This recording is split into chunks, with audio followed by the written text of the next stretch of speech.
Hello and welcome to GP Notebook TV. My name is Anish Kotecha and I'm a GP in South Wales. Today I thought I'd discuss with you the article that looks at end-of-life care recognition in those people aged 75 years or older, and this was published in December 2020.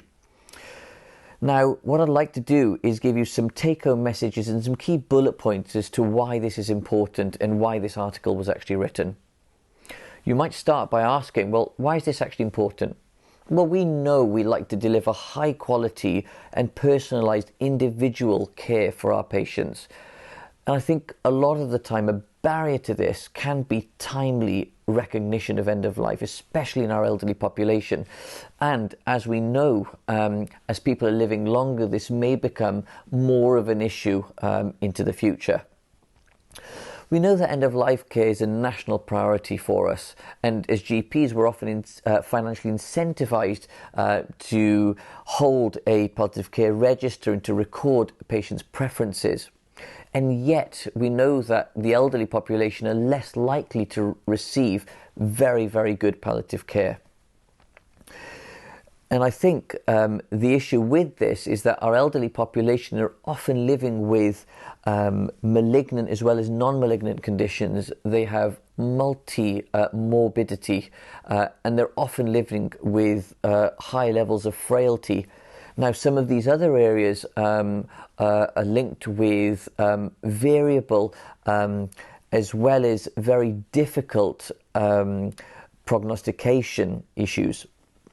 And it's very difficult to predict illness trajectories within some of these populations.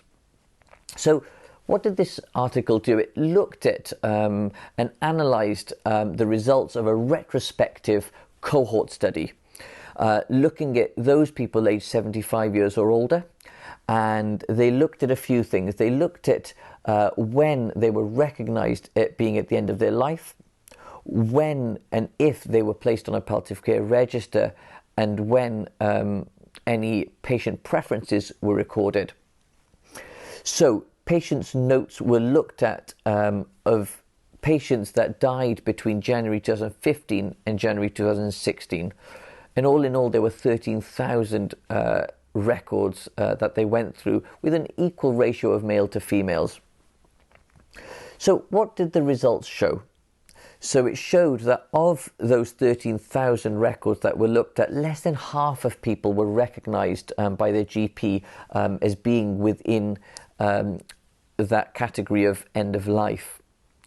It also saw that around 12% of people were placed on a palliative care register. And a lot of the times this was done maybe around 4 months before their death rather than a longer time before. It saw that less than a quarter of people had a preference recorded for preferred place of care, and even less than that, a preference recorded for preferred place of death. Now, of note, they were only looking at read codes, so they didn't go through all of the free text, which does highlight an important point in itself. As you can see from some of these results, what tends to happen is end of life is recognised much closer to a person's death than we would probably hope to do. What do these results indicate? And let's put it into some sort of perspective and context for us as GPs. Well, as I said, I think one really important point is about read coding. Sometimes it's really difficult to go through the notes where there's lots of free text, and things can often get buried within people's records this way. Whereas if we can read code, it makes it a lot more visible for our colleagues. Sometimes it'll go up the high priority list and it will migrate itself onto a summary list for that patient, highlighting this when we go into the patient's record. So I think a really key take-home message here is let's try and read code as much as we can rather than just free texting within people's notes. This study has highlighted that often we're not recognizing people entering the end of their life until quite late in their illness trajectory. And I think the earlier we can bring that forward, it will allow us to have some of those conversations with our allied healthcare professionals and really get a multidisciplinary approach to caring for these patients.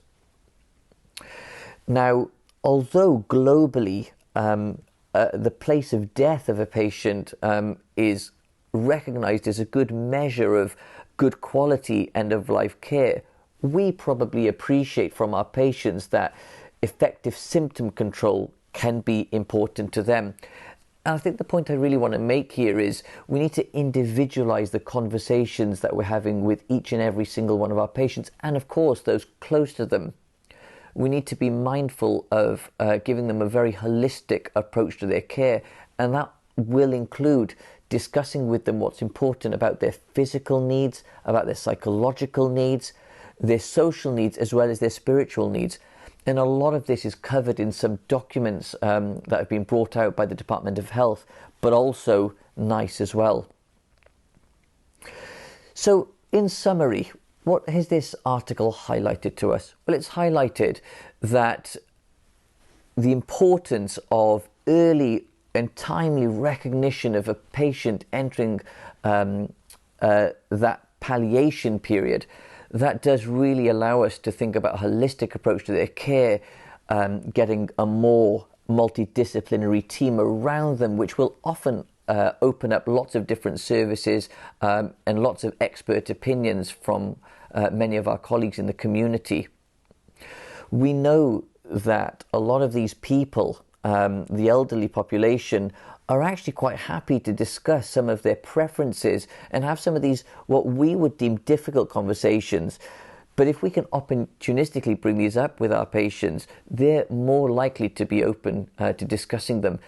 But actually, what's important is discussing it more than once, because as a patient goes through their illness, they may change their minds. There's probably something to be said about accessing training locally or improving the training locally to enhance our knowledge and our skills about how to have some of these conversations, but also looking at illness trajectories in some of these more difficult areas like non-malignant disease or frailty. And I think all of this is really important to offer the best possible palliative experience we can for these people that are aged 75 years and older. I hope you found this video useful and interesting, and please do tune in to GP Notebook TV for further videos. Thank you very much.